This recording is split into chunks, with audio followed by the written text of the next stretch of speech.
the gridiron or courtside, you know what time it is. It's Sports plus life. Sports plus life. ringside or front court or field pass, we ballin', no. Knuckle up or buckle up, I tell it like it is when I'm on my show. Home run, slam dunk, knockout, or got to go. Sports plus life. Yeah. Sports plus life. Yo, yo, yo, yo. What's up, what it is, what's really good? It's your boy Brandon Brevon Towns, host of that show called Sports Plus Life. What's good? Yeah, y'all already know what's going down today, people. Yeah. So guess what? Turn it off, turn it all the way off, boy. Yeah. Okay. How's everybody doing today? Allow me to reintroduce myself. My name is Brandon Brevon Towns, and this here is Sports Plus Life, that there sports podcast where we talk about all of the necessary hot topics going on in the world of sports and life as well. And I hope everybody is having a great day, a wonderful day. And I will say this, it is a winter wonderland in the 804. It's a winter wonderland in Richmond, VA. I woke up this morning to a blanket of snow. Thank God that I was off work. I ain't had to go in today. And I just hope that all of my coworkers, my contemporaries, or anybody that's out there that has a job in Richmond, Virginia, that requires a lot of driving, I hope everybody is safe. But I am safe at home, chilling. Took the kids out and the dog to play in the snow a little bit earlier. It was adorable. They were playing. I took some pictures, all that good old jazz, all that good old stuff. So it's Sunday, so I usually put in work with the podcast earlier in the week. But hey, man, I've been a little busy, particularly when we found out that this weather was going to be a little funky like this. I had to go and get stuff done, to make sure that everything was cool, everything was everything, that, nobody wanted for nothing. We ain't want for nothing, so, so we did that. You feel me? But anyway, it is Sunday, January 31st, 2021, okay? And before I get started, I want to send my niece, Vanity, a shout out. Today is her birthday. Today is her 12th birthday. Gosh, she's 12 already. Make me feel old. So, I don't know what plans had to be altered or what plans had to be changed because of the snow. But hopefully, she is having fun, having a good day. I'll call and holler at her a little later. But without further ado, it's been so much going on. Let's get to it. Okay. I'm going to jump right into it. We're going to start off with the NFL Championship Sunday last weekend. I'm going to start with the AFC, where it was the Kansas City Chiefs versus the Buffalo Bills. And, there were a lot of people out there who thought that Buffalo had a really good shot because they were red hot. They had won 11 of their last 12 games. They finished the season 13-3, and their only loss in the last 12 weeks was on the famous Hail Murray at the end of the game at Arizona when Kyler Murray chucked it up and DeAndre Hopkins came down with it. That was the Buffalo Bills' last loss. And they had been blowing teams out. Just simply smoking teams. And it had Bills fans and Bills Mafia in a state of damn near euphoria because it was the Buffalo Bills' first time not only winning a playoff game since 1995, it was their first time being in a conference championship game since the 1993 season. And, they came in looking awful strong against the defending champion Kansas City Chiefs, who, while they finished the season 14-2, their last game of the season, they didn't play any of their starters, and the Los Angeles Chargers beat them. They had everything wrapped up. They could have gave a damn. They had a life and death struggle with the Cleveland Browns, who I predicted would actually beat them. And Kansas City, all of their wins since week 8 had been by one possession. They hadn't blown anybody out. They it seemed like they were ripe to be upset because they were winning games by the skin of their teeth. Well, that didn't matter. The Kansas City Chiefs looked like the defending Super Bowl champions. They bust the Buffalo Bills' ass. They did. They beat them down. I mean, what was the final score? Like 38-24 or something like that. But, I mean, they just looked amazing. Patrick Mahomes, they were worried about his turf toe. And then he left the game because they said he was in concussion protocol against the Cleveland Browns. So it's a lot of questions. But Kansas City went out and handled their business. This was the third straight year that they hosted the AFC Championship game. That was the first in NFL history. No team had ever hosted 3 straight conference championship games, not even the Patriots. In the 2-decade run that they had, never hosted 3 straight conference championship games. And for Patrick Mahomes, what can you say? This is his 3rd year as a starter, his 4th year overall, 3rd as a starter, and has been to nothing less than the conference championship game. And they put on a show. They are headed back to the Super Bowl. And, my hat's off to them. My hat's off to them. So who are they going to face? Even though they were the late game, they knew who they were going to face. But I'm setting up because, I was looking for the State Farm Super Bowl. And guess what? The Tampa Bay Buccaneers screwed it all up because they went into Green Bay and they beat the Green Bay Packers. They beat them, They beat them. I believe the score was 29-24 or 28-23, something that I don't have the numbers right in front of me.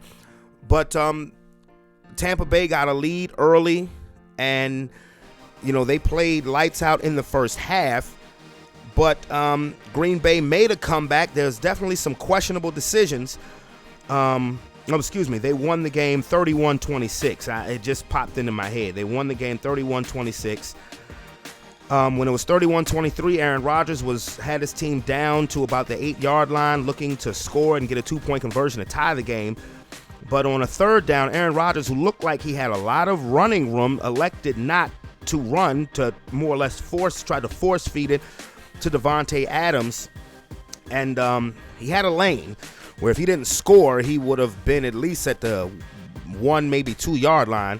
And Matt LaFleur decided to kick a field goal. It was over 2 minutes left.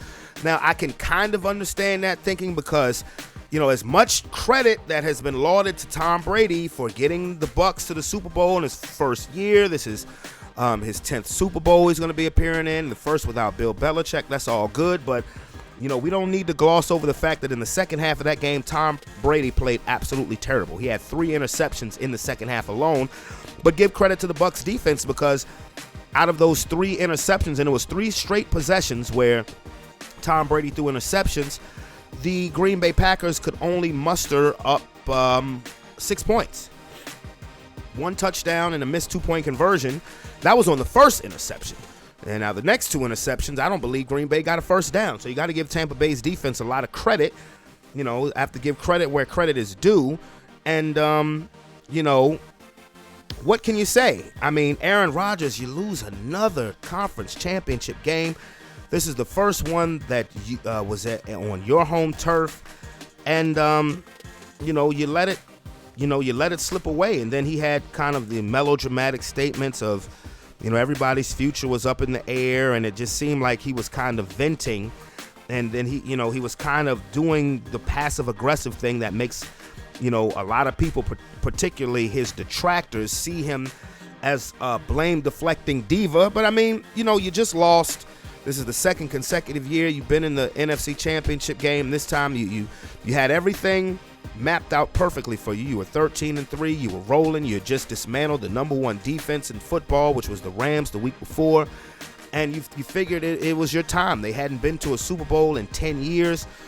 And Aaron Rodgers, who's going to win MVP, let it slip away. I mean, that ain't nobody. I mean, you can't look at nobody but, Aaron Rodgers. Like, I'm not going to, excuse me.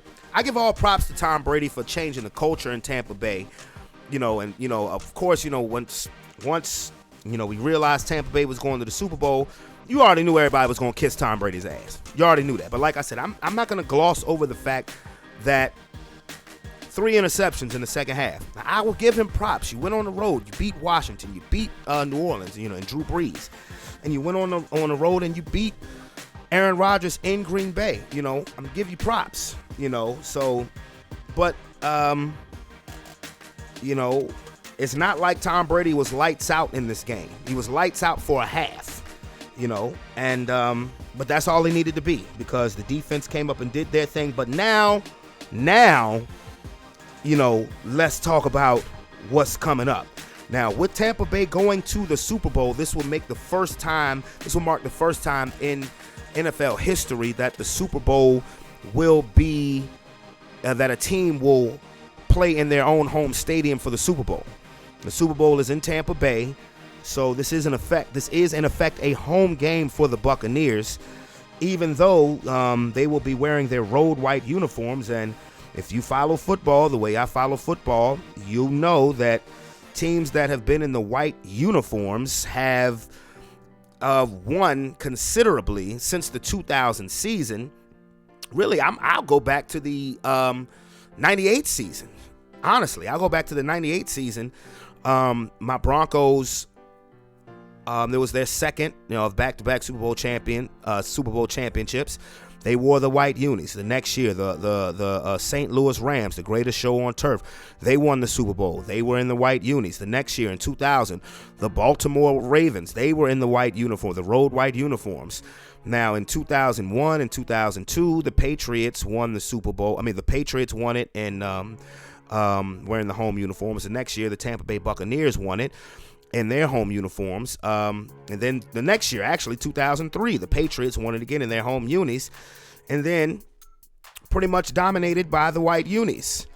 2004, Patriots, white unis. 2005, Pittsburgh, white unis. 2006, Colts, white unis. 07, 2006, 2007, the Giants, white unis. 2008, Steelers, white unis. 2009, Saints, white unis. 2010, the Packers won it in their home unis, but then went back to what has been the norm. 2011, Giants, white unis. 12, Ravens, white unis. 13, Seattle, white unis. 14, Patriots, white unis. 15, Broncos, white unis. 16, Patriots, white unis. The Eagles bucked the trend in 17, winning it in their home green. 2018, Patriots, white unis. And then Kansas City bucked the trend last year, wearing their home red. So for the superstitious people, that may be, and particularly for Tom Brady, because he's won his last 3 Super Bowls wearing road uniforms.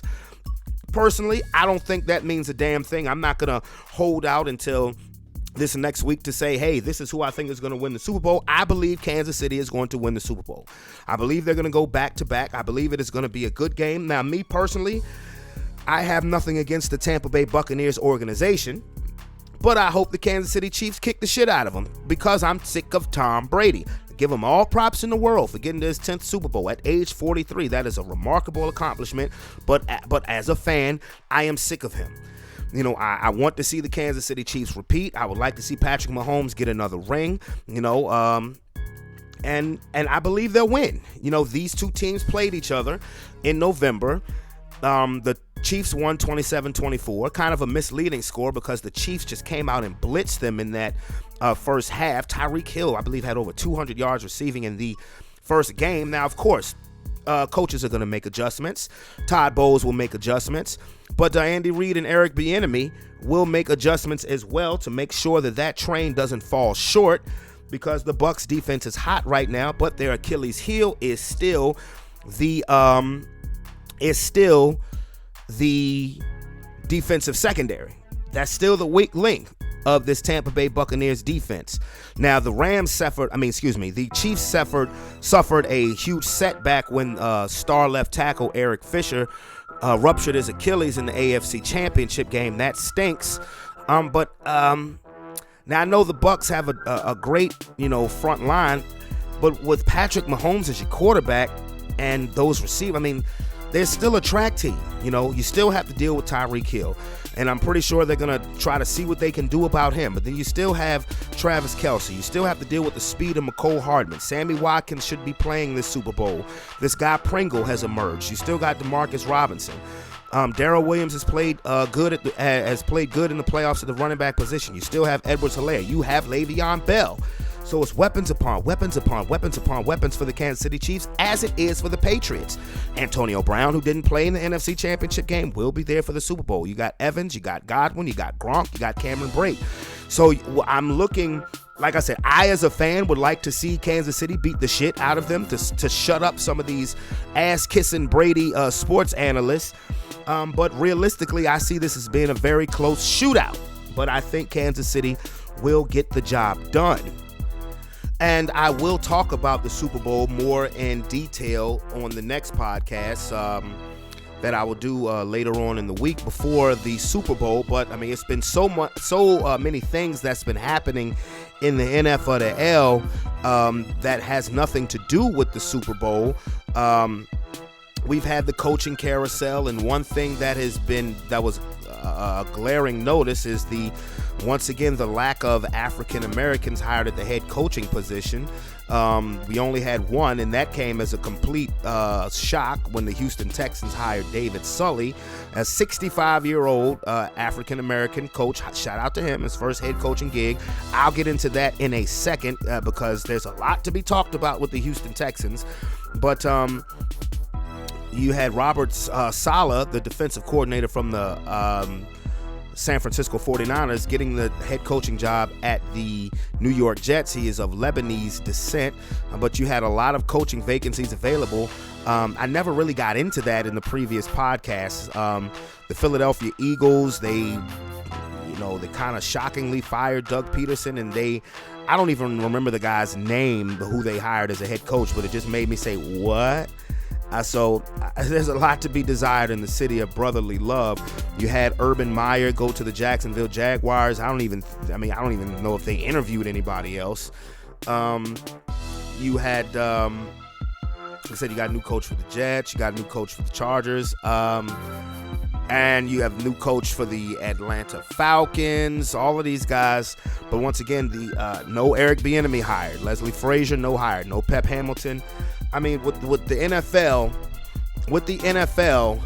it's kind of, and everybody, kind of complains about the lack of African American coaches on the NFL level, and I definitely agree. But honestly, it's really not going to change until you start seeing some black owners in the NFL. And when do you see that happening?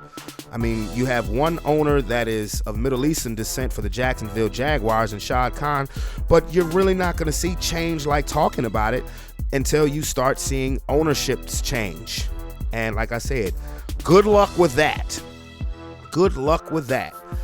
But definitely in other news, the big news that's dominated the last couple of days, Houston Texans superstar quarterback Deshaun Watson demands a trade, which honestly over the last few weeks, if you've listened to the buildup, is absolutely no surprise.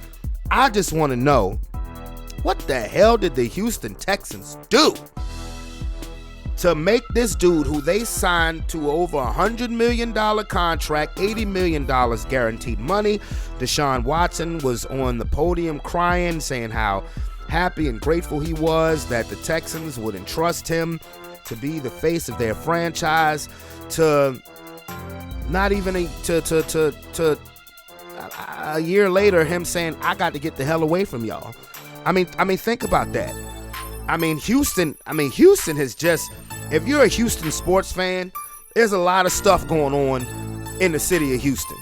From the Astros cheating scandal to James Harden wanting out of the Houston Rockets, eventually getting traded to Brooklyn, to now a transcendent talent quarterback, honestly, I believe, who is the second, maybe third best quarterback in the league. If you look at Deshaun Watson, the Houston Texans were 4-12. None of it was because of him.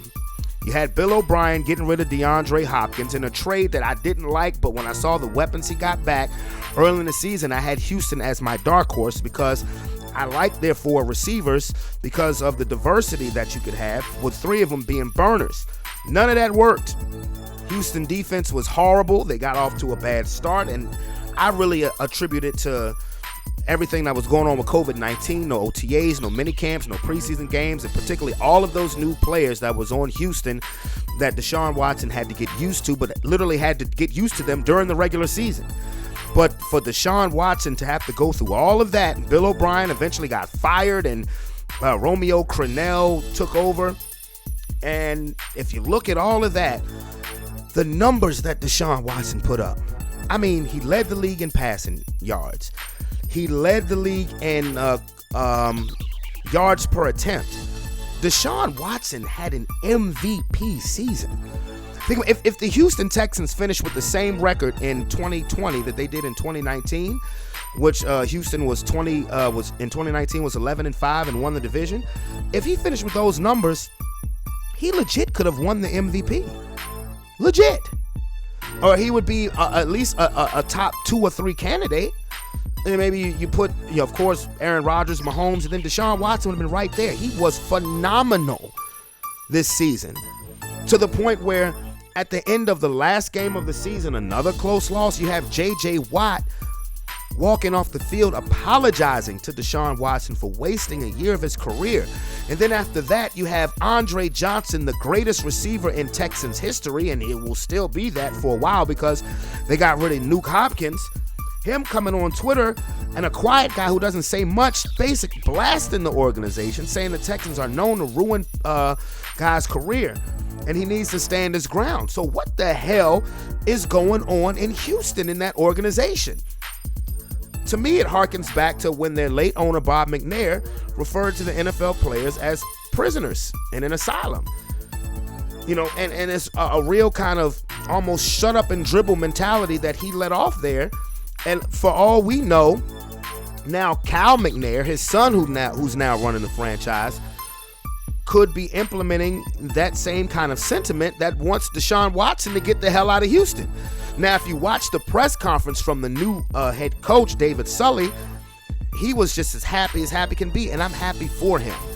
But the sad part is, for one, I think Houston hired a black coach to save face. I mean, this is where Deshaun Watson has a problem. He wanted to be involved in the offseason moves, particularly with the GM spot and the head coaching vacancy. From what I've heard, the Houston Texans told him that he would, and then did the exact opposite. So, and it has to be some things that I'm sure will be uncovered in later on in life, that we'll find out why Deshaun Watson wanted to exit from the Houston Texans. I mean, it's just crazy. It's just crazy to think that, like I said, just a year ago, this dude was in tears with joy about his contract. Now he wants to get the hell out of Dodge. And he has a no-trade clause in his contract, but, if he wants to get traded, he can determine the destination that he wants to go to. So now, let's talk about that. What are some good landing spots for Deshaun Watson? Well, it looks like the lead candidates are the Miami Dolphins and the New York Jets. Of course, with the New York Jets, you have Robert Saleh, new head coach, who brings off an energy, just appears to be a leader of men.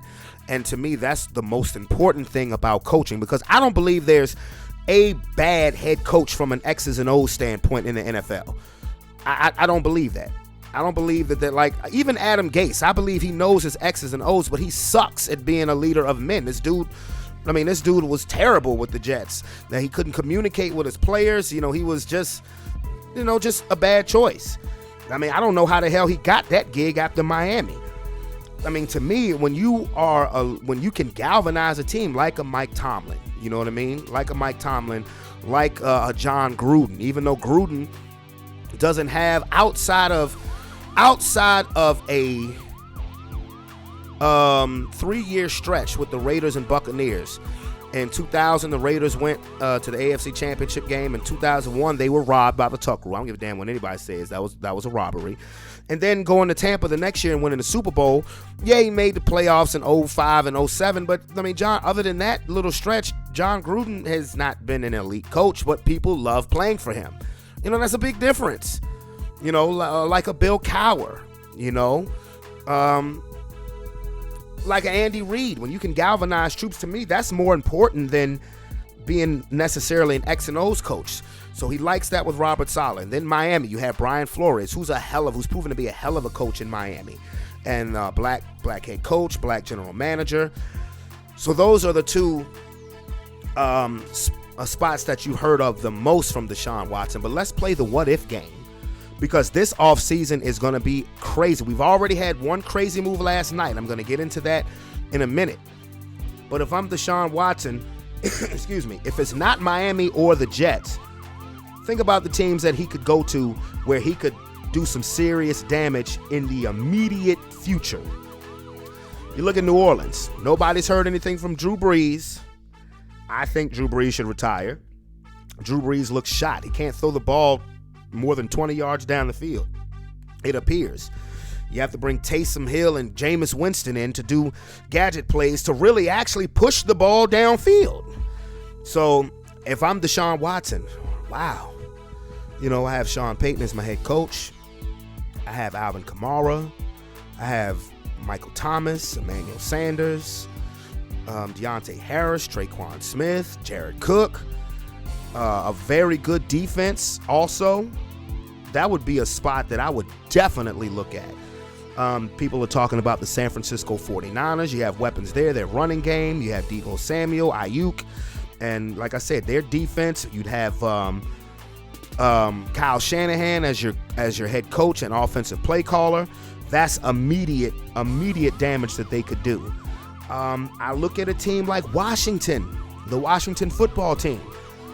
You put Deshaun Watson in Washington in a division that stinks. I don't care if Dak Prescott is coming back for Dallas or not. That division stinks. We don't know what the hell's going on in Philadelphia. The Giants appear to be heading in the right direction, but they're another team, that could be in the sweepstakes. But if you think about Washington, okay, you have a decent running game, Gibson, Barber, but then your receivers, Terry McLaurin to me is the most slept on beast receiver in the NFL. The Sims boys are very good. Logan Thomas has turned himself into a very good NFL tight end, former quarterback, Virginia Tech. That's something that I would definitely look at as well from Deshaun Watson. If you're the New York Giants, hey, you're a quarterback away. I'm not trying to be funny. If I was the Giants, this is what I do, and I'll tell you what I do if I was Houston. If I'm the New York Giants, I'll trade you Daniel Jones, 3 first-round draft picks and a second-round draft pick for Deshaun Watson. And if I'm the Houston Texans, I say, throw in Saquon Barkley and you got a deal. That's just me. I don't think Deshaun Watson has any interest in going to my Denver Broncos. I wish we could get Deshaun Watson. Oh my Lord, we'd be right back in it. But I guess Denver is insistent upon running it back with fucking Drew Lock and Vic Fangio as their head coach. God, it makes me want to throw up. Drew Lock reminds me of Jay Cutler. Gross. But the Colts, they have a quarterback situation. Phillip Rivers has retired.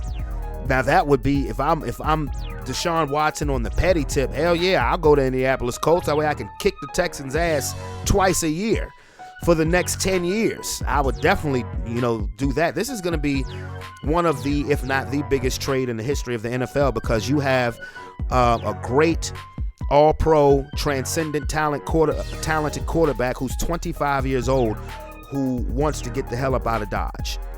So if you're Deshaun Watson, these are your main takers, okay? I would definitely look at, of course, we already know you got your eyes on Miami and the Jets, but I would seriously look at New Orleans. I would seriously look at San Francisco. I would definitely seriously look at Washington and even the Giants if they acted like they wanted to do some shit.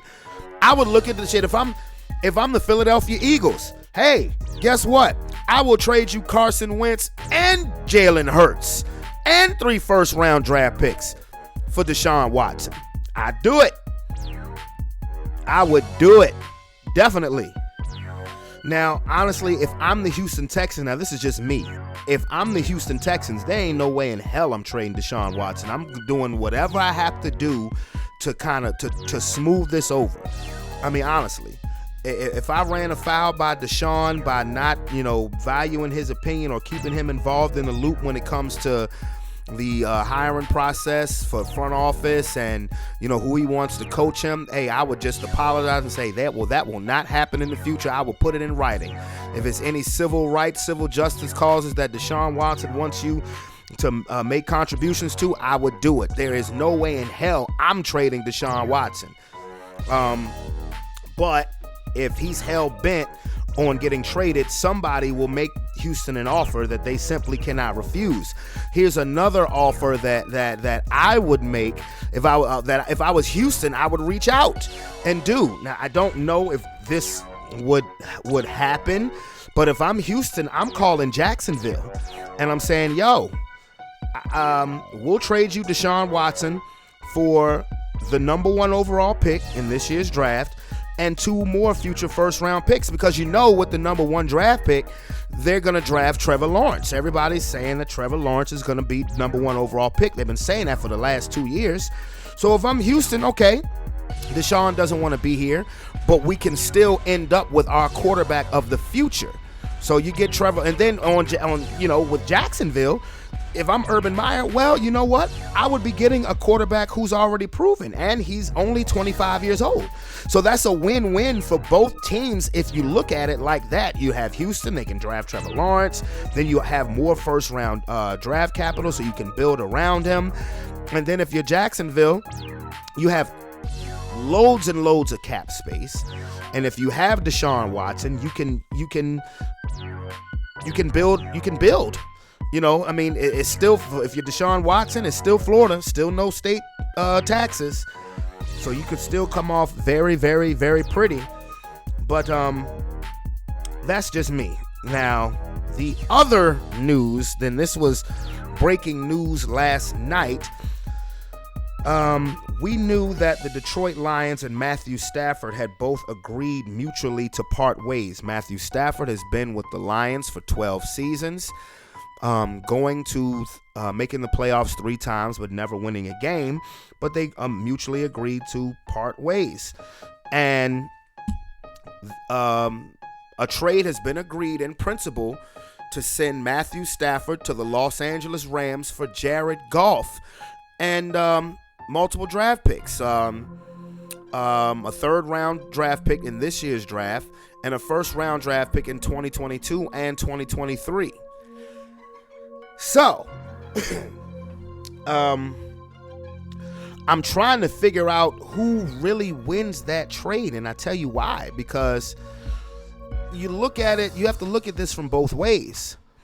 The Rams feel like they're making an upgraded quarterback, getting Matthew Stafford. Well, he'll be 33 years old by the time the next season starts, which, now, with the way quarterbacks are playing now into their 40s, you'd figure Stafford would have probably about 8 good years left in him. But, like I said, 12 years with the Lions, 3 playoff appearances, no playoff wins, 32, about to be 33 years old. And then you have Jared Goff, number 1 overall pick, 26 years old, has made the playoffs 3 times already, has won multiple playoff games, and has led his team to a Super Bowl just 2 years ago. So, did you really get better at the quarterback position? Because, if you look at the parts around Jared Goff and Matthew Stafford, they're about the same. I love Robert Woods and Cooper Kupp, but it's not like Matthew Stafford throughout his career has played with nothing but a bunch of bums. He had Megatron. He had Calvin Johnson. He had Reggie Bush. Well, he might have been on his last leg, but he had Golden Tate, Marvin Jones, Kenny Golladay. These are good receivers. These are damn good wide receivers. If you're Jared Goff, what have you had? You have Robert Woods, damn good receiver. Cooper Kupp, damn good receiver. They're not elite number 1 receivers. You had Brandon Cooks, you traded him away. So I'm looking at the weapons, and they're about the same. Now, Jared Goff could very well. Now, here's the Here's the pro to Matthew Stafford. Matthew Stafford has had multiple coaches, multiple offensive coordinators, and has still put up very good numbers, as opposed to Jared Goff, who his first year as a rookie under Jeff Fisher, everybody was calling him a first-round bust. But under Sean McVay, 2 years ago, he was in the MVP discussion. So is Jared Goff strictly a product of Sean McVay's system? We'll find out. We will find out this next season with him being quarterback of the Detroit Lions. A good move for the Rams to get from underneath his contract. Matthew Stafford will count for considerably less against the cap, but I can't sit here and definitively say with a straight face that Matthew Stafford is really an upgrade for the Los Angeles Rams at quarterback. They say, hey, Jared Goff was turning the ball over a lot. Did you see the Lions? I mean, it's the Lions. That's all you need to know. You know, Matthew Stafford would throw interceptions at very inopportune times. Now, maybe Sean McVay can be that boy genius coach again because he's still very young. Him and Matthew Stafford might be the same damn age. I think McVay might be older than him by like 2 years. But he may put him in positions where, you know, he can succeed better. I mean, so I'm pretty obviously the Rams think they made an upgraded quarterback. But the more proven quarterback is heading to Detroit. When you're talking about Jared Goff and Matthew Stafford, Jared Goff is the more proven quarterback thus far. And he's the younger quarterback. So I can't sit here and definitively say, yeah, boy, the Rams about to go to the Super Bowl. I can't say that. You know, if he was going to my squad, if he was going to Denver, I would be doing cartwheels right now because Matthew Stafford is better than any quarterback that we've had since Peyton Manning. But when you're talking about the Rams, who have been to the playoffs 3 of the last 4 years, who has been to the Super Bowl just 2 years ago, is that really an upgrade? I mean, I think that's a legit question to ask. Is that really, really, honestly and truly an upgrade? I don't know. Now, are you going to bring in another receiver because you might lose Josh Reynolds? Are you going to bring in another receiver with Woods and Kupp? I mean, you got the tight ends, you got Everett and Higbee, but who knows what the offseason is going to bring? You still got the defense. You still have the defense. But I like I said, I just can't sit here and be like, oh, man, the Rams is in there. I can't. I mean, the Rams just won 10 games this year and a playoff game. Well, Matthew Stafford might get you the same damn thing. Maybe. I don't know. You know, I really don't know. And with that being said, I've got a guest on the line. He has been on the show a couple of times. My man Calvin, Tampa Bay Bucks fan, the only real Tampa Bay Bucks fan that I know. The last time we talked to him was right before the Mike Tyson-Roy Jones fight, but I got him on the line. What's up, big homie? What's going on with you? Man, can't call it. A lot of craziness going on in the football world. First thing I gotta say, because I was just talking about this Matt Stafford and Jared Goff trade. What do you think about it? I feel bad for Jared Goff. You gotta go up there to Detroit where ain't nothing there. This will really show, Matt Stafford just who they project him to be. You know what I'm saying? He did kind of put together good numbers. You know what I'm saying? Throughout the years, even without Calvin Johnson. Naturally, with Deshaun leaving, he had a little dip, but he proved that he's tough as nails. I don't disagree with that statement, but one thing I was saying before we got on the phone is that I can't sit here and say that it's much of an upgrade for the Rams because I was doing the compare and contrast. You have Matt Stafford, who's getting ready to he'll be 33 years old when the next season starts. as opposed to Jared Goff, who's 26 years old. You have both quarterbacks who have been to the playoffs 3 times. Matt Stafford has been to the playoffs 3 times in his career, in a 12-year career, no playoff wins. And on the contrast, you have Jared Goff, who has been to the playoffs 3 times, has multiple playoff wins, had his team in the Super Bowl 2 years ago, and was an MVP candidate just 2 years ago. So can I look and say, so do you really, and now we could say what we're going to find out this next coming season is, was Jared Goff just a product of Sean McVay? Because what I give Matt Stafford credit for, like you said, he still had numbers after Calvin Johnson. He's had multiple head coaches, multiple offensive coordinators, and still put up good numbers. But it hasn't. But I mean, but numbers and accomplishments when it comes to the highest level doesn't mean a damn thing. What do you think?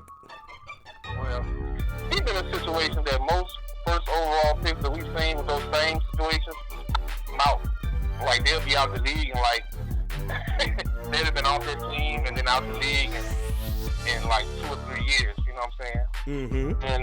And one thing we've seen this year is that it's not about just like Outcast said, it's not what you have, it's what you pay rent. It's not what you from, it's what you pay rent. You know what I'm saying? Like those teams that Goff did good with were better than the teams that Stafford had. You know what I'm saying? You know? Well, so, I would say that you're right, because I do agree with that, but when I look at skill position players, at least over the last 3 years, now you did have Todd Gurley. You had Todd Gurley when Jared Goff started having success, but the success with Todd Gurley lasted for 2 seasons. Now, when you talk about the receivers, you're pretty much looking at the same thing. I mean, now they had Brandon Cooks. This is why I say this. Now you had Brandon Cooks the year you went to the Super Bowl. Now you got Cooper Kupp and Robert Woods are damn good receivers. But I mean, when Kenny Golladay started ascending, you had Kenny Golladay, you've had Golden Tate, you've had Marvin Jones. You know, so it's not like that Matt Stafford has played with a group of bums, you know what I'm saying, his entire career. Matt Stafford? Hold on. That's what I'm saying. Matt Stafford didn't play with any of those dudes. I'm over Jared Goff had this guy. No. I said Jared Goff had Brandon Cooks, Robert Woods, and Cooper Kupp, you know, particularly the year they went to the Super Bowl. But in contrast, you know, after Calvin Johnson, Matt Stafford has had Kenny Golladay, who's ascended to a damn good receiver. Golden Tate's a damn good receiver. What's his name? Damn it, I just said it. Marvin Jones. He's a damn good receiver. So it's not like Matt Stafford has played with bums his entire career. I agree with you, but he didn't play with those type of boys. He didn't have those boys. He didn't, outside of Calvin Johnson, those dudes you just stacked, you just think, if you stack them up to Robert Woods and Brandon Cooks and all that, plus a gun, and then a defense, you know what I'm saying? Well, I said I agree with you. I said I agree. Now, the only time Detroit had a defense that you really feared was that 2014 team where they had Nick Fairley and Sue, and they still had Calvin Johnson, Reggie Bush, Golden Tate, and all of them. That's the only time. Now I agree with you totally on the defensive standpoint. They won't fear, they won't respect it. You know what I'm saying? You knew you couldn't go in there and they were out of their norm, you know what I'm saying? But we'll see, because like I said, he did a lot more. He did more with less. We'll see. What I'm saying is that with Matt Stafford going to the Rams, where obviously they believe they've made an upgraded quarterback. With Matt Stafford going to the Rams, and he has Kupp, he has Woods, he'll have Cam Akers, the 2 tight ends, and that defense. Can you see the Rams possibly making do you see the Rams, you have Stafford on the Rams now, do you say, wow, the Rams about to go to the Super Bowl? Can you say that?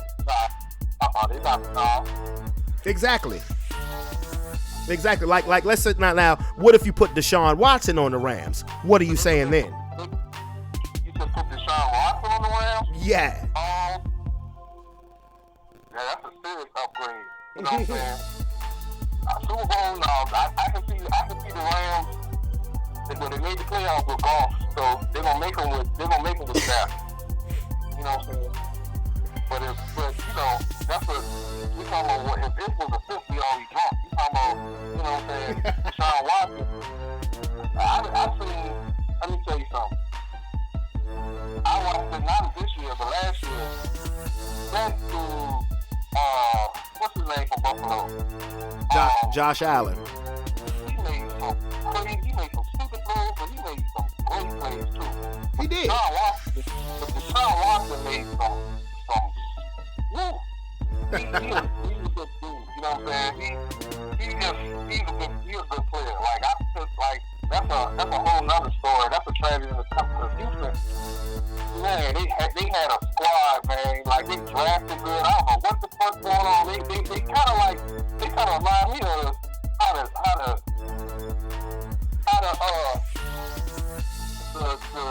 49ers were a couple of years ago. They had everything lined up to compete with any and everybody in the division and in the conference, and then they just exploded. They just exploded. You know what I'm saying? But I'm going off the subject. But yeah, he on. Well, no, because I'm gonna get into the next topic. Deshaun Watson. Now, you mentioned the 49ers. I was talking earlier about, we know Deshaun Watson is looking mainly at the Jets and the Dolphins. But if there were a couple of teams that I would say that Deshaun Watson should definitely look at, that he could do immediate damage, the 49ers was one team I said. The Saints were another. And Washington. Yes. I think going to New York and Miami, that'll be good for him. I don't know if it'll be, I can't say that because it's not like he is fast when you say those two teams. So, you know what I'm saying, they on the come up. But one place I think he can go and do, and like make them like sweet. Well, he go anywhere and make them better, but like you have to watch out for these boys in Chicago. Oh yeah, I agree.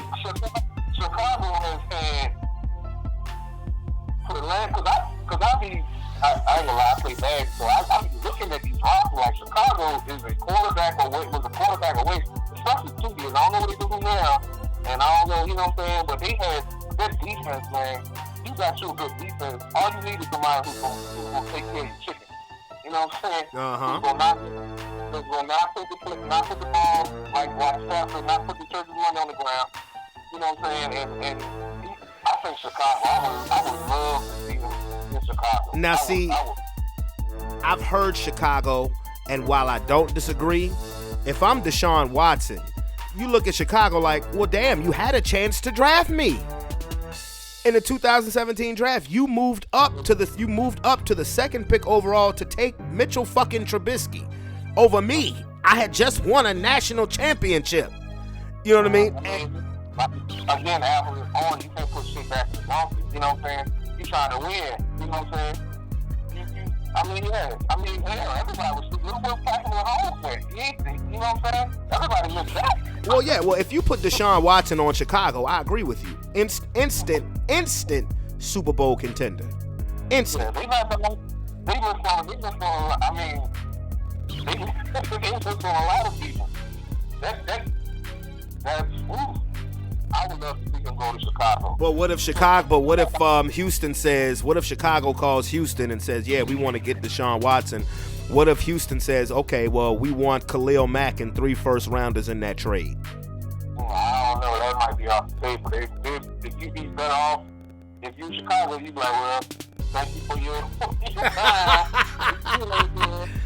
Just like, there's nothing.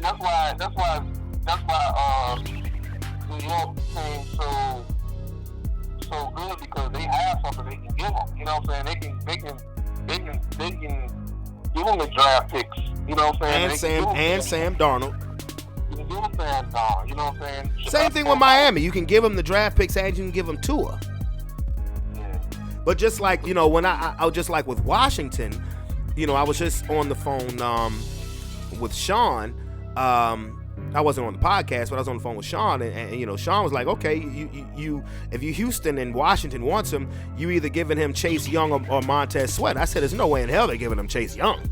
And he said, well, Montez Sweat would be gone. And but actually that's something that if I'm Washington, I'm not giving up Chase Young, but if I have to give up one of my first round linemen and a couple draft picks for Deshaun Watson, yeah. Well, I'm gonna believe, man, you've already got one side of the ball figured out.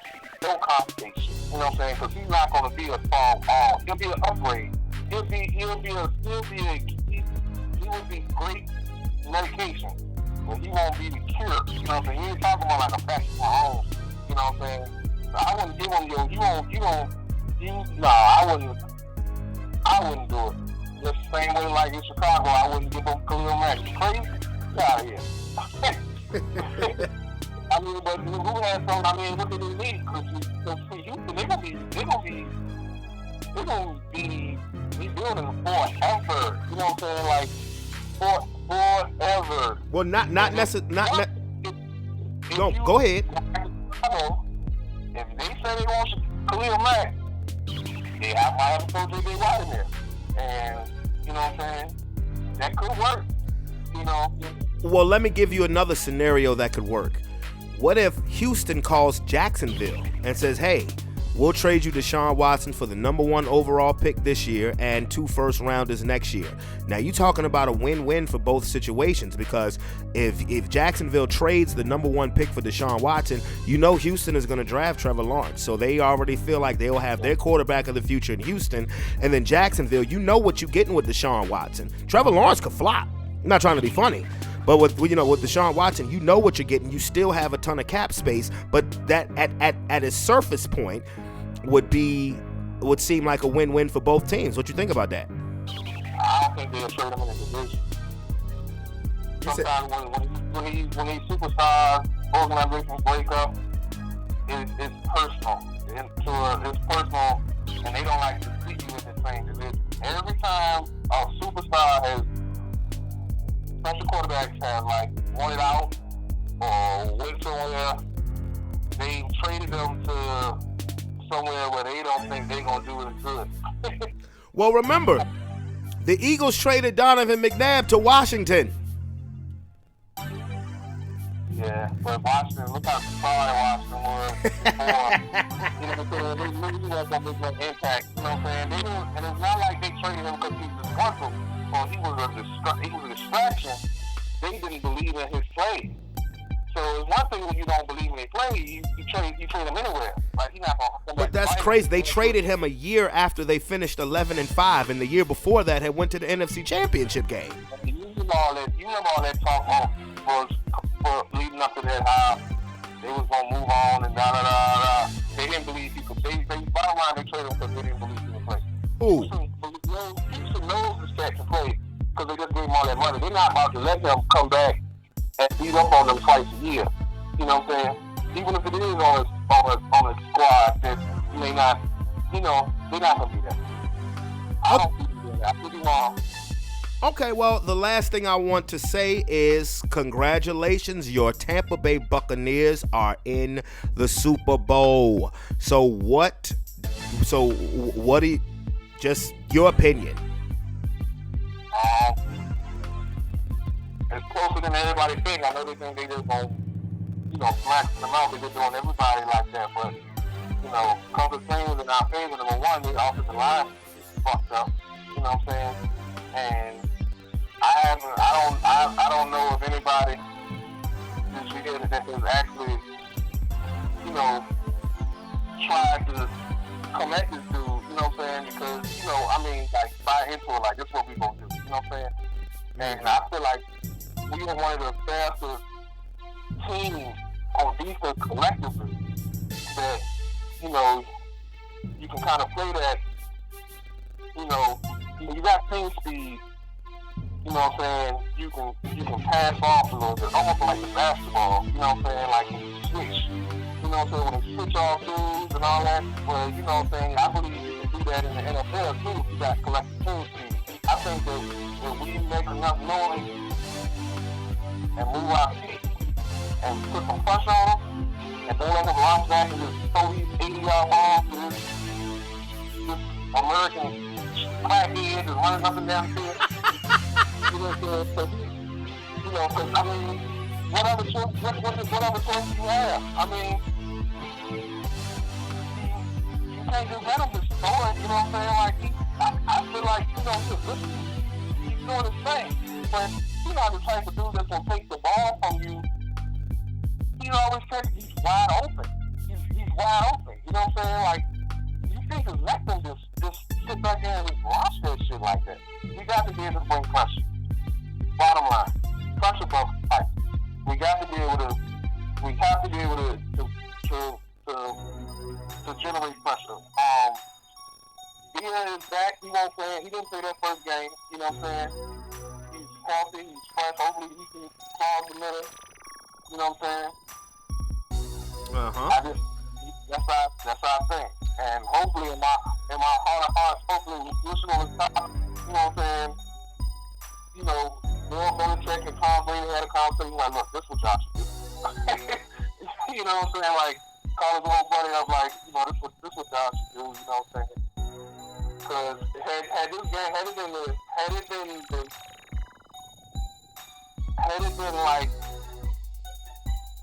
had Brady stayed in New England and maybe had an offense similar to ours with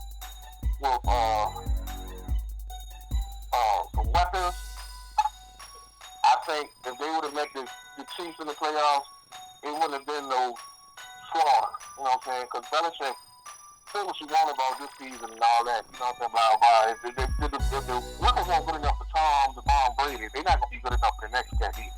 You know what I'm saying? So, yeah.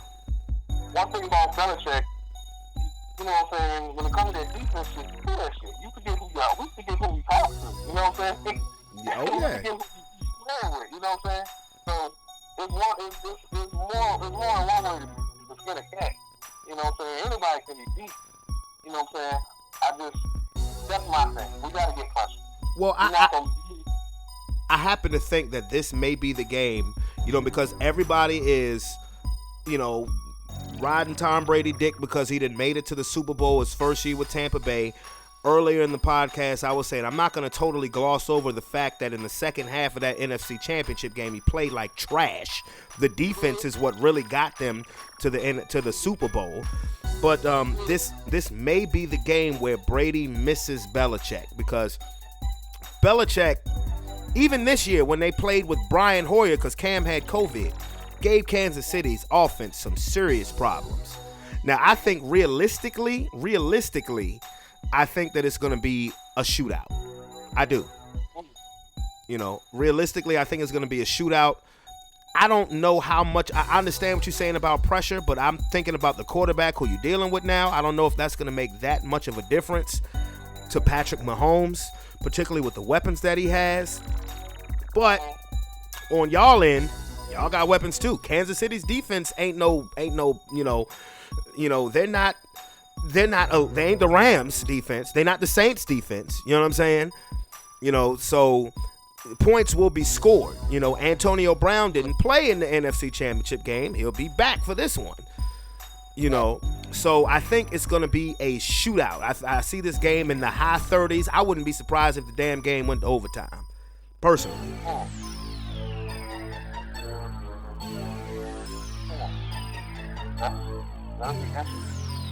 Yeah. I don't know if you want to come over here and watch it or not, but you always got the green light if you want to come over here next week and watch the Super Bowl. I just, you know what I'm saying, with this season, you know how superstitious I am. I've been watching the last 3 playoff games at home and it's by myself. So that's what I'm doing. Okay, I understand. You know, you have a dog in the fight, I don't, so I get it. I understand. Trust me, if it was the Broncos and I did things that way, I would do the same. I would do the same thing. You know me. I damn near when we beat the Panthers 5 years ago, you know, through the Steelers and the Patriots, when I was outside on the porch for most of the game. So when we got up 10-0, you know, in the Super Bowl, I said, "Well, time to go outside." Yeah, we go outside. Yep. I know everybody, you you made the comment, everybody is riding Tom Brady's dick because he did this, but you gotta say it's hard to do. You know what I'm saying? Like, last time I rooted for this track in 2001 and have rooted against him ever since. Me too. And you know what I'm saying? Like, it's almost like, you know what I'm saying? It's kind of cool. Cause I remember when, you were a Lakers fan. I know when the ball first came, you was just that like, you know what I'm saying? I still do. You still do. But you gotta see what the fans, you gotta see what they do, man. Like, you got people that don't go. You got greats that don't go. Or go one time and that's it. Like Dan Marino, you know what I'm saying? Or, you know what I'm saying, Charles, you know what I'm saying, all-time great. You know how hard it is to get something that to you? And when you do it, You know, what I'm saying is that Tom Brady, to me, has been put in the best situation, has constantly been put in the best situation more than any quarterback in history. And that's not taken away from anything from his play. Now, me, if you ask me, is he the GOAT? I'll never give him the GOAT status because I believe his first 3 Super Bowls, they cheated. So, I mean, I'm serious. I believe his first 3 Super Bowls, they cheated. So he'll never have the GOAT status for me, but that's just me. But even still, after those first 3 Super Bowls, you still have 7 other Super Bowl appearances and 3 other championships. So not to take away from his play, but he has definitely been in the best situation that any quarterback has had. I believe. You think Tom Brady was down there huddled in the backseat? He played balls on his own. If you say they were cheating, that was collective. You think have known about it? You know what I'm saying? No, but that's guilty by association. He might not have known about it, but that's guilty by association. Now the deflated footballs thing, I ain't never paid no attention to that shit. That shit was dumb to me. Yeah, that was dumb. So how did they, I'm just trying to say, I'm not defending them. I just want to know, how did they become the same? How did they cheat? Well, no, when I said they cheat the first 3 Super Bowls, I wasn't talking about Deflategate. I'm talking about Spygate. Yeah. Yeah, Deflategate, to me, Deflategate meant nothing to me, personally. Now, Spygate, hell, Marshall Faulk has been on wax saying they cost me a Super Bowl, they cheated. Carolina and Philadelphia the first time they played him. So, like I said, he'll never have GOAT status in my book. Is he a great quarterback? Yes, but if you say the greatest quarterback of all time, no, because to me, 3 of your Super Bowls are tainted. He beat the Seahawks. He can thank Pete Carroll for making the dumbest call in the history of the Super Bowl. He beat Atlanta because they wouldn't run the damn ball. He beat the Rams in an ugly, ugly Super Bowl. I can't take that away from him. But to me, those first 3 Super Bowls, asterisk. Oh, okay. All right, well, that's asterisk everywhere.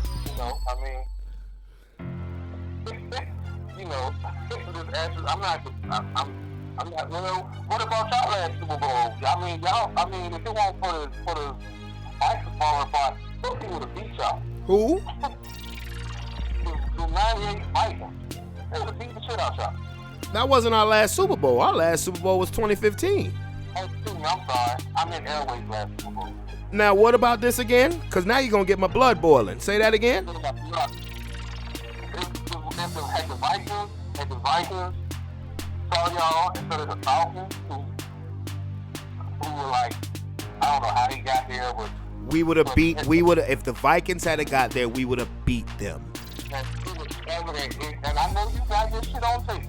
Well, no, that's not on me. It would be in the game. I remember watching it inside the NFL, and the score, and it was doing y'all game, y'all AFC Championship. Who y'all playing? Y'all playing We played the Jets, the AFC Championship game. And when they showed the score up on the board or whatever, they must have showed the score because Mike Shanahan looked at Gary Kubiak like, ooh, like oh shit. Well, remember that game. I don't know if you remember this or not. I do. That game, that championship Sunday, the NFC Championship game was on first. Uh-huh. So that game, which went into overtime, so the AFC Championship game had started at that point. But remember, I mean, whether Mike Shanahan saw the score or not that the Falcons had won, it was the third quarter of the AFC Championship game, and we were down 10-0. Right. So what I'm saying is, when they saw the score on the previous game, they were like, look, you can see in their face, you know that when they look at each other, that if we win this, if we get out of this, we Super Bowl champions. Fuck the Falcons. I mean, I understand what you're saying in retrospect.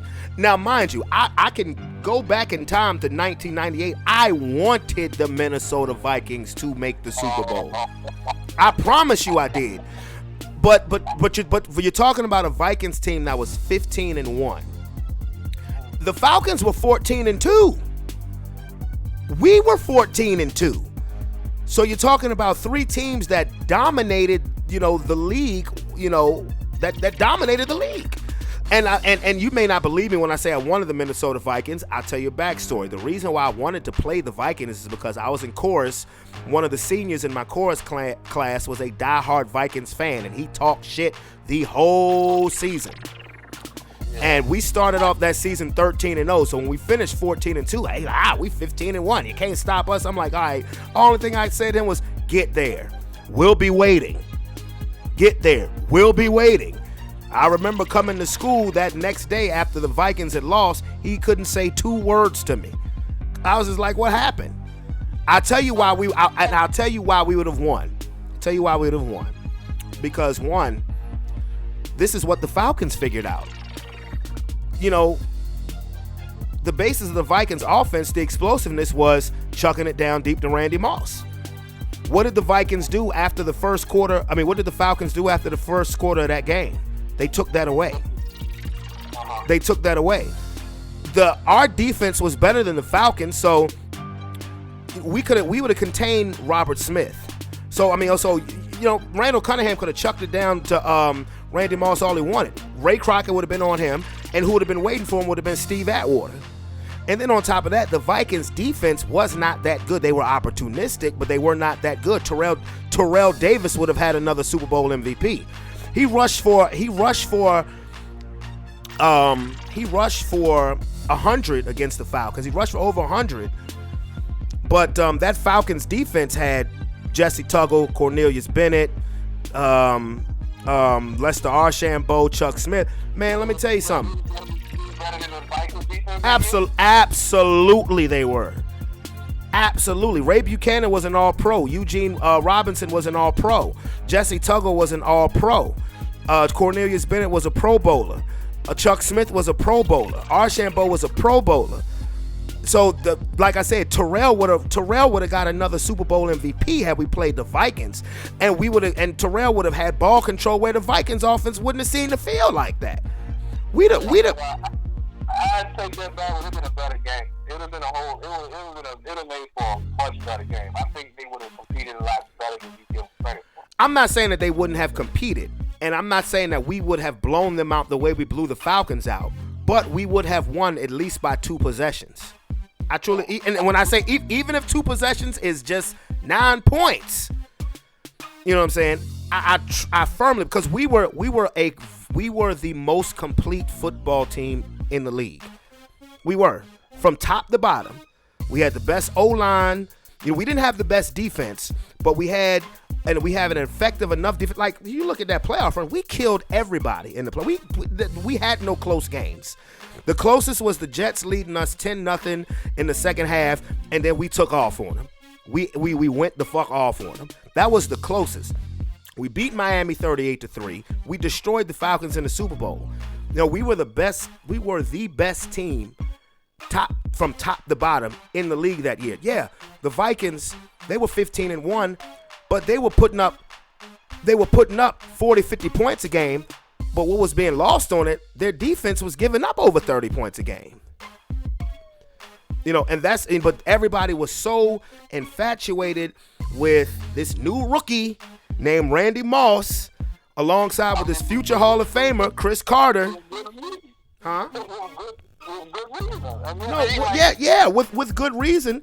But As soon as the Falcons adjusted to, okay, we're going to take away the deep ball, that was it. So you mean to tell me 16, 17, 18 games go by, and they were the first ones to try to, they were the first ones to come up with that? No, they weren't the first. No, they weren't the first ones to come up with it. They're probably more successful at doing it. Right. So like you said, they put an all-four corner.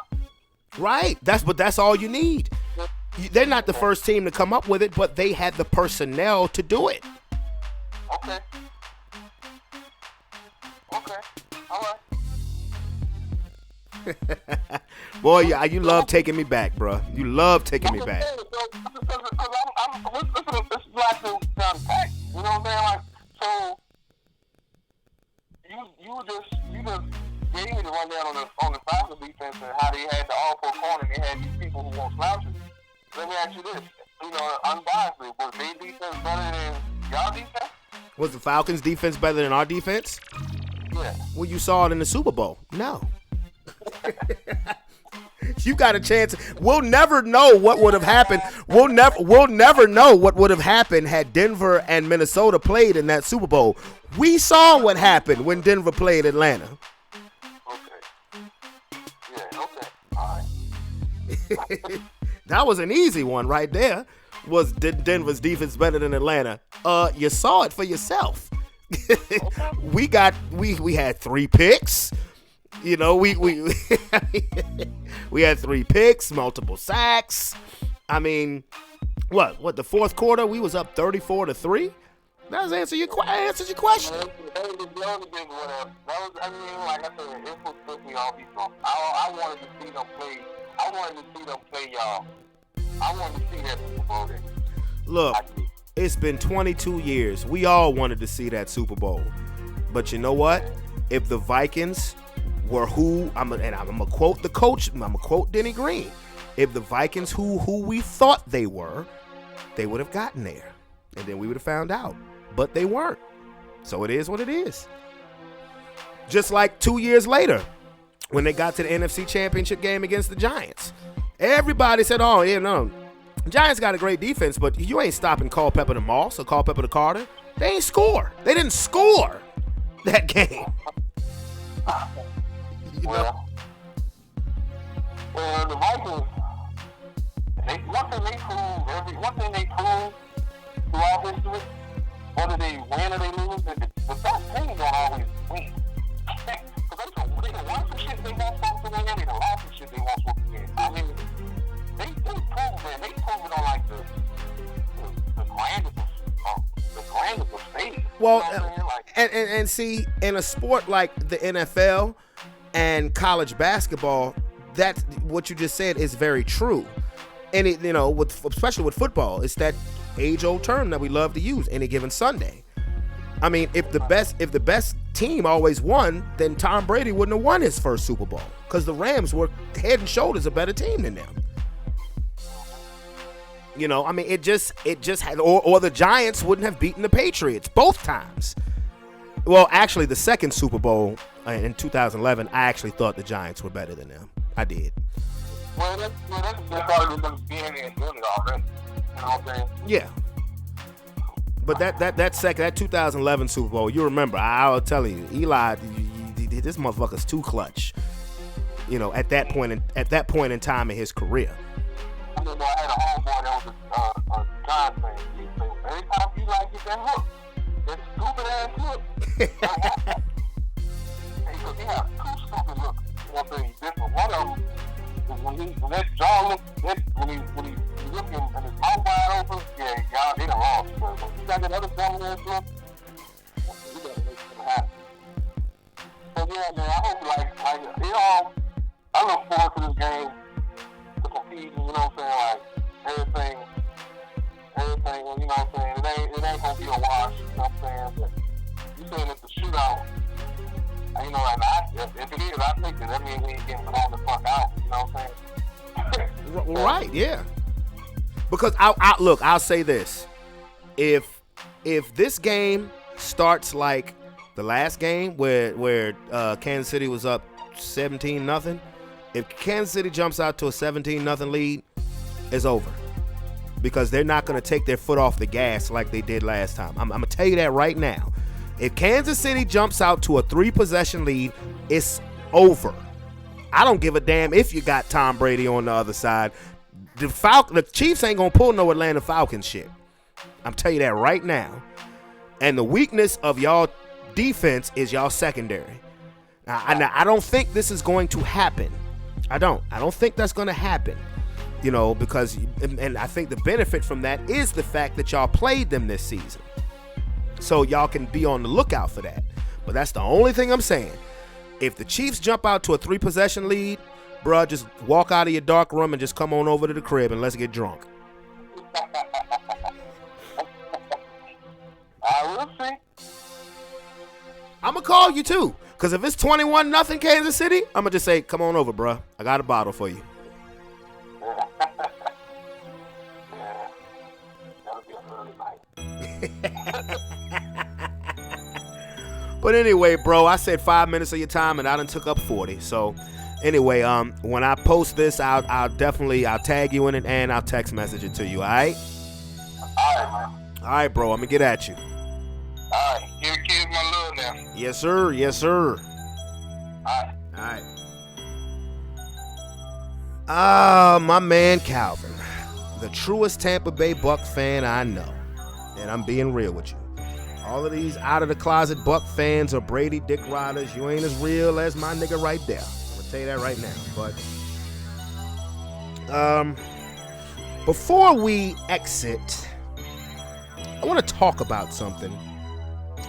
Chad Wheeler, the free agent offensive lineman who just played with the Seahawks last year, who took it upon himself to beat the hell out of his girlfriend and damn near, choked her out twice. And then when she came to, he said, "You still alive?" And then she, ran into a bathroom, locked herself in the bathroom, called 911 and said, "Yo, I'm being killed, And that seems a bit dramatic. Look at the picture of her face. And of course, we find out that, hey, Chad Wheeler suffers, from bipolar. And look, I'm not knocking that. I understand mental health is very important. Bipolar is real. But my problem is, don't use that as an excuse for what he did. And the reason why I'm saying that, and you can say, "Oh, B, you playing a race card again?" You damn skippy I am, because this was a white male who beat up a black woman. Now, when Ray Rice did what he did, or what's his name? What's his name from the Carolina Panthers? He played for the Panthers. It'll come to me. It will come to me. Ray Rice did what he did. Damn it, I'm having a brain freeze. But y'all know who I'm talking about. Dude from the Carolina Panthers, and then he went to the Dallas Cowboys, and then Kareem Hunt. When they did what they did,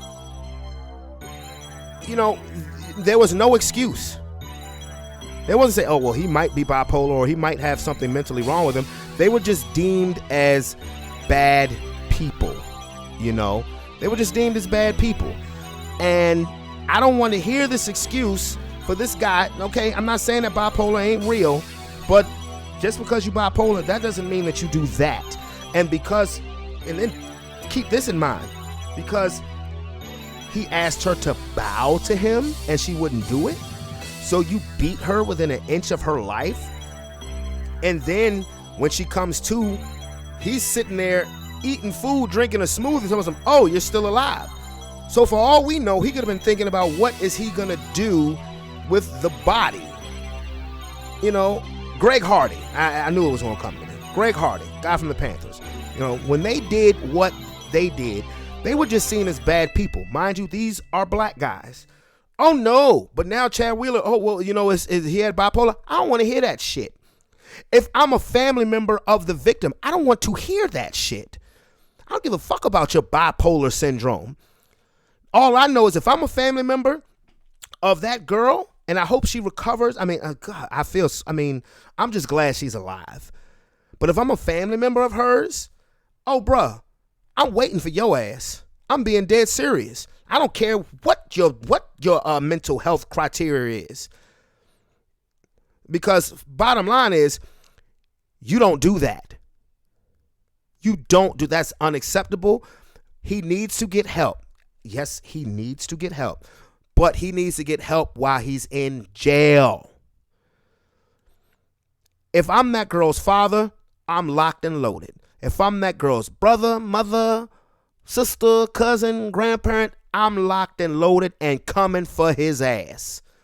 And I'm not saying I condone violence, but don't sit here and try to say, well, he has bipolar syndrome. He wasn't taking his medicine. So he chose not to take his medicine, and he knows what could have happened because, for one, he had an episode while he was at USC, which is why he went undrafted. Now, mind you, his senior year in college, he was first team all Pac-12. First team. And didn't get drafted. Why? Because he has an episode where he's locked in a room with a woman with a young baby, and he's punching holes in the wall and stuff like that. So he already has a track record. So he knows what could happen if he didn't take his medicine. And he's decided not to, and then he wants to bow to me. Bitch, please. Get out my face with that. I don't want to hear no excuses for this dude. He deserves to be in jail.